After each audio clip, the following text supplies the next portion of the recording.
Hi friends, అందరికీ నమస్కారం. మీరందరూ ఎంతగానో ఇష్టపడే ఇల్లు, ఇల్లాలు, పిల్లలు సీరియల్ యొక్క ఈరోజు ఎపిసోడ్ రివ్యూకి స్వాగతం. వామ్మో, ఈరోజు ఎపిసోడ్ మామూలుగా లేదు ఫ్రెండ్స్, అగ్గమీద గుగ్గలంలా ఉంది. ఒకవైపు ప్రేమ మౌనం వెనుక ఉన్న రహస్యం ఏంటి? తన భార్య వేదనను చూడలేక ధీరజ్ పడుతున్న ఆవేదన ఎలాంటి మలుపు తీసుకోబోతోంది? మరోవైపు నర్మద సాధించిన విజయానికి వల్లి అసూయ అనే మంటలు ఇంటిని ఎలా దహించబోతున్నాయి? అసలు కళ్యాణ్గాడి అంతం ఎప్పుడు? ఈ ప్రశ్నలన్నింటికీ సమాధానం తెలియాలంటే పదండి ఎపిసోడ్ లోతులోకి దూకేద్దాం. కాని దానికంటే ముందు ఒక చిన్న విన్నపం. ఈ వీడియో మీకు నచ్చితే ఇప్పుడే ఒక లైక్ కొట్టండి. రాబోయే ఎపిసోడ్లో ఏం జరుగుతుందో ఊహించి మీ అమూల్యమైన అభిప్రాయాలను కింద కామెంట్స్లో తప్పకుండా తెలియజేయండి. అలాగే మా ఛానల్ని ఇంతవరకు సబ్స్క్రైబ్ చేసుకోకపోతే వెంటనే సబ్స్క్రైబ్ చేసుకుని పక్కనే ఉన్న గంట సింబల్ని యాక్టివేట్ చేసుకోండి. అప్పుడే మేము పెట్టే ప్రతి వీడియో అప్డేట్ మీ వరకు వెంటనే చేరుతుంది. ఎపిసోడ్ ప్రారంభం కాగానే మనల్ని ప్రేమ, ధీరజ్ల గదిలోకి తీసుకెళ్తారు. అక్కడ వాతావరణం చాలా నిశ్శబ్దంగా కానీ వేల ప్రశ్నలతో నిండిపోయి ఉంటుంది.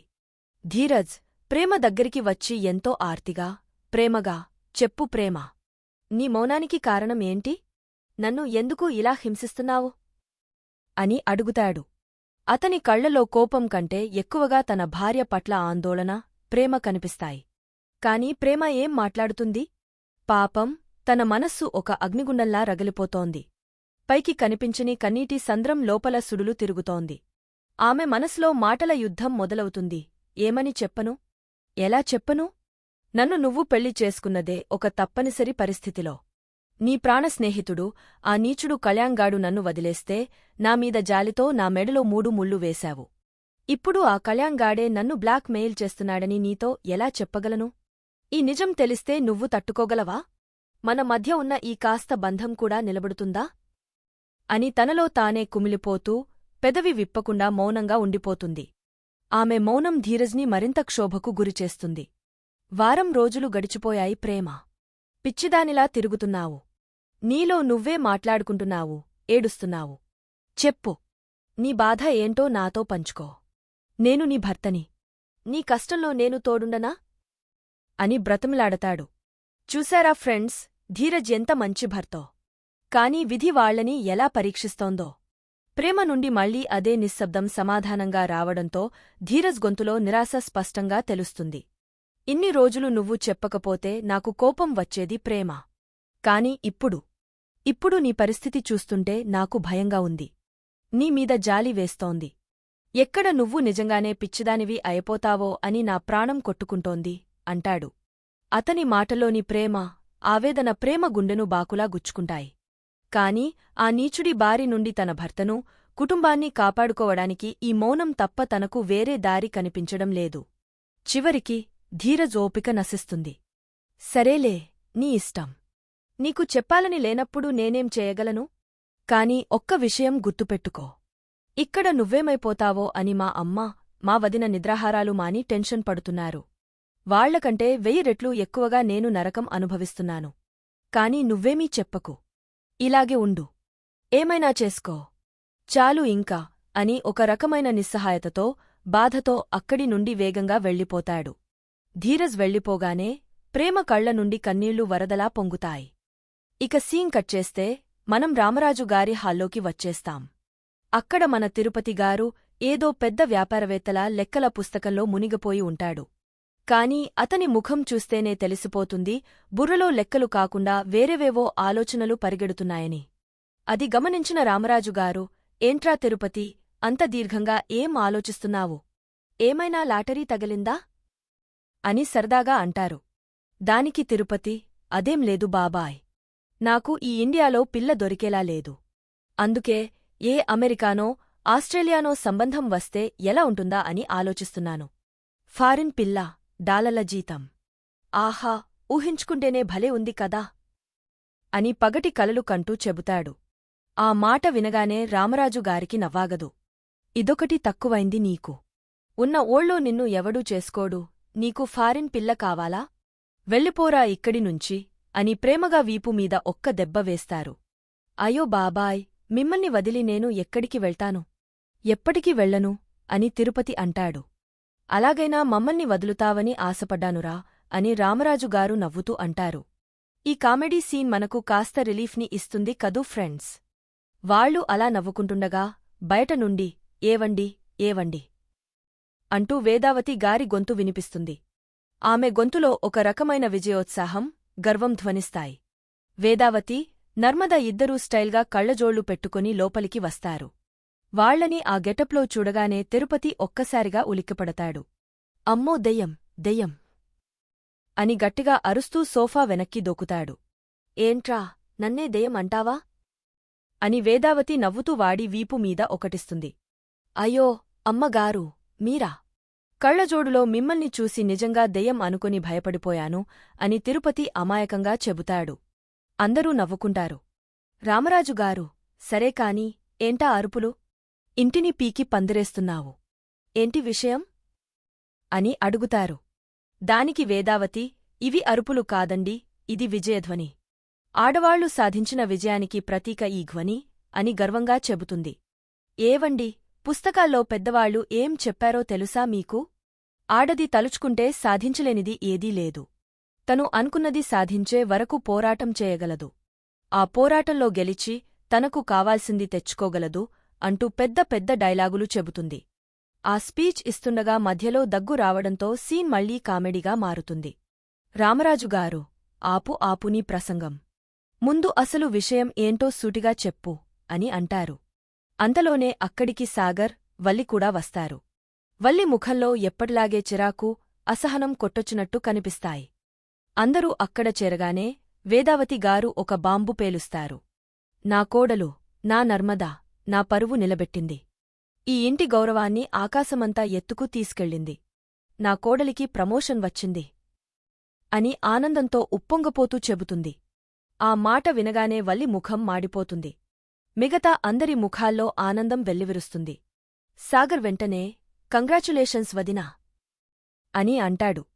నర్మద వినయంగా నవ్వి, థాంక్స్ మావయ్య అని అత్తమామల కాళ్లకు నమస్కరించి ఆశీర్వాదం తీసుకుంటుంది.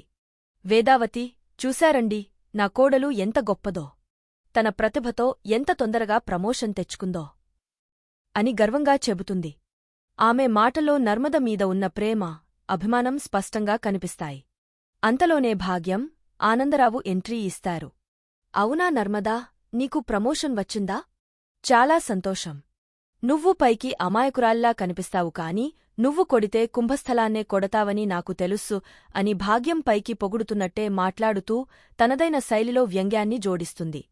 చూశారా ఫ్రెండ్స్, భాగ్యం గారి మాటలో ఎంత విషముందో. థాంక్స్ ఆంటీ, నన్ను అంతలా గుర్తించినందుకు. మీ మాటలు నాకు ఎప్పటికీ గుర్తుంటాయిలెండి అని నర్మద కూడా అంతే కూల్గా తనదైన శైలిలో సమాధానం ఇస్తుంది. ఇంకా భాగ్యం ఊరుకోకుండా వేదావతి వైపు తిరిగి, అక్కా, ఇప్పుడు నర్మద పెద్ద జాబ్ చేస్తుంది కదా, మరి ఎవరైనా ఇంటికి వచ్చి గొడవలు చేస్తారా? అన్నయ్యగారు మళ్ళీ ఎవరి అంగి అయినా చింపుతారా అని ప్రేమ డాన్స్ క్లాస్ విషయాన్ని గుర్తుచేస్తూ వెటకారంగా అడుగుతుంది. ఆ మాటలకు అక్కడున్న వారందరూ ఇబ్బందిగా ఫీలవుతారు. భాగ్యం, నీకు ఎప్పుడు ఏం మాట్లాడాలో తెలీదా అని వేదావతి విసుక్కుంటుంది. మేము మా కూతురితో మాట్లాడటానికి వచ్చాము అని చెప్పి భాగ్యం, ఆనందరావు వల్లి గది వైపు వెళ్ళిపోతారు. సీన్ కట్ చేస్తే ఒక పాడుబడిన గదిలో కళ్యాణ్గాడు అటూ ఇటూ తిరుగుతూ, ఇదేంటి, ఈ ప్రేమ ఇంకా రాలేదు అని పర్ఫ్యూమ్ కొట్టుకుంటూ ఎదురుచూస్తూ ఉంటాడు. వాడి కళ్లలో ఒక రకమైన పైశాచిక ఆనందం కనిపిస్తుంది. అంతలోనే ప్రేమ అక్కడికి వస్తుంది. ఆమె ముఖంలో భయం, కోపం కలగలిసి ఉన్నాయి. ప్రేమను చూడగానేవాడు, వచ్చావా వచ్చావా, విషయాన్ని నలుగురిలో పెట్టి నీ పరువు, నీ కుటుంబం పరువు తీయడం ఇష్టంలేక 4 గోడల మధ్య సమస్యను పరిష్కరించుకుందామని వచ్చేశావా? రా, లోపలికి రా అని నీచంగా నవ్వుతూ పలుస్తాడు. ప్రేమ గుండె ధైర్యం చేసి లోపలికి అడుగుపెడుతుంది. అదును చూసివాడు ఆమె చేయి పట్టుకుంటాడు. అంతే, ప్రేమలో ఉన్న ఆదిపరాసక్తి నిద్రలేస్తుంది. ఛీ, నీచుడా, నన్నే పట్టుకుంటావా అని కసిగా వాడి చెంప పగిలేలా ఒక్కటిస్తుంది. వాడు ఆ దెబ్బకు తూలిపడతాడు. ప్రేమ ఆగకుండా తన బ్యాగులో నుండి పెప్పర్ స్ప్రే తీసి వాడి కళ్లలో కొట్టేస్తుంది. ఆమ్మా అని వాడు కళ్ళు మండుతుంటే నొప్పితో విలవిల్లాడిపోతాడు. ఏంట్రా, నన్నే బ్లాక్ మెయిల్ చేస్తావా? నా జీవితంతో ఆడుకోవాలని చూస్తావా? తీ ఆ ఫోన్ అందులో ఉన్న వీడియోలు, ఫోటోలు అన్నీ ఇప్పుడే డిలీట్ చేస్తాను అని వాడి మీదకు వెళ్తుంది. కాని ఆ నీచుడు కళ్ళు కనపడకపోయినా ఎలాగోలా ప్రేమను పట్టుకొని ఆమె చేతులను ఒక తాడుతో కట్టేస్తాడు. వామ్మో, చూస్తుంటేనే రక్తం మరిగపోతుంది ఫ్రెండ్స్. ఏంటి, నా అడ్డాకే వచ్చి నన్నే ఎదురిస్తావా? పులి బోన్లోకి జింక పిల్ల వచ్చి చిక్కినట్టు నువ్వే నా దగ్గరికి వచ్చావు. ఇప్పుడేం చేస్తావే? నిన్ను ఎవరు కాపాడతారు? అని ప్రేమ దగ్గరికి రావడానికి ప్రయత్నిస్తాడు. ప్రేమ, వదలరా, వదలరా నీచుడా అని అరుస్తూ ఉంటుంది. ఆ సమయంలో మన హీరో ధీరజ్ దేవదూతలా అక్కడికి వస్తాడు. ఏంట్రా అని గర్జిస్తూ కళ్యాణ్ ముఖం మీద ఒక్క గుద్దు గుద్దుతాడు. ఆ దెబ్బకు వాడు దూరంగా ఎగరపడతాడు. నా భార్యనే బ్లాక్ మెయిల్ చేస్తావా? ఆమెను టచ్ చేయాలని చూస్తావా? అని వాణ్ణి చితకబాదుతాడు. ఆ గొడవలో కళ్యాణ్గాడు అక్కడి నుండి తప్పించుకుని పారిపోతాడు. వెంటనే ధీరజ్ ప్రేమ దగ్గరికి పరుగెత్తుకెళ్లి ఆమె కట్లు విప్పుతాడు. ప్రేమ ధీరజ్ని చూసి కన్నీళ్లతో అతన్ని హత్తుకుంటుంది. మరోవైపు వల్లి తన గదిలో ప్రళయం సృష్టిస్తూ ఉంటుంది.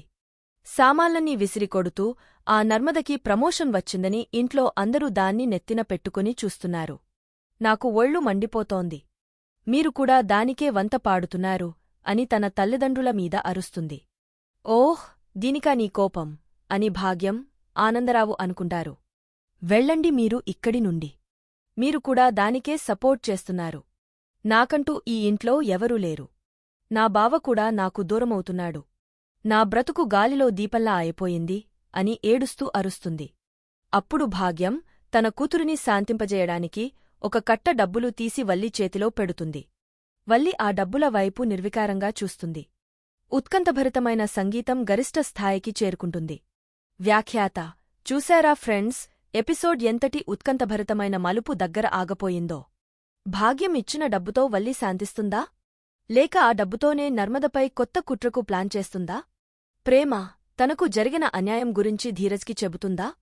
వాళ్ళిద్దరి మధ్య ఉన్న అపార్థాలు తొలగపోతాయా? కళ్యాణ్గాడి పతనం ఎలా మొదలవుతుంది? ఈ ప్రశ్నలన్నింటికీ సమాధానాలు తెలియాలంటే మనం ఎపిసోడ్ వరకు ఆగాల్సిందే. ఈలోపు ఈ వీడియో మీకు ఎలా అనిపించిందో కింద కామెంట్స్లో చెప్పండి. తప్పకుండా ఈ వీడియోని లైక్ చేసి మీ ఫ్రెండ్స్ అండ్ ఫ్యామిలీతో షేర్ చేయండి. మా ఛానల్ని సబ్స్క్రైబ్ చేసుకోవడం అస్సలు మర్చిపోకండి. మరో అద్భుతమైన ఎపిసోడ్ రివ్యూతో మళ్ళీ మీ ముందు ఉంటాను. అంతవరకు సెలవ్, నమస్కారం.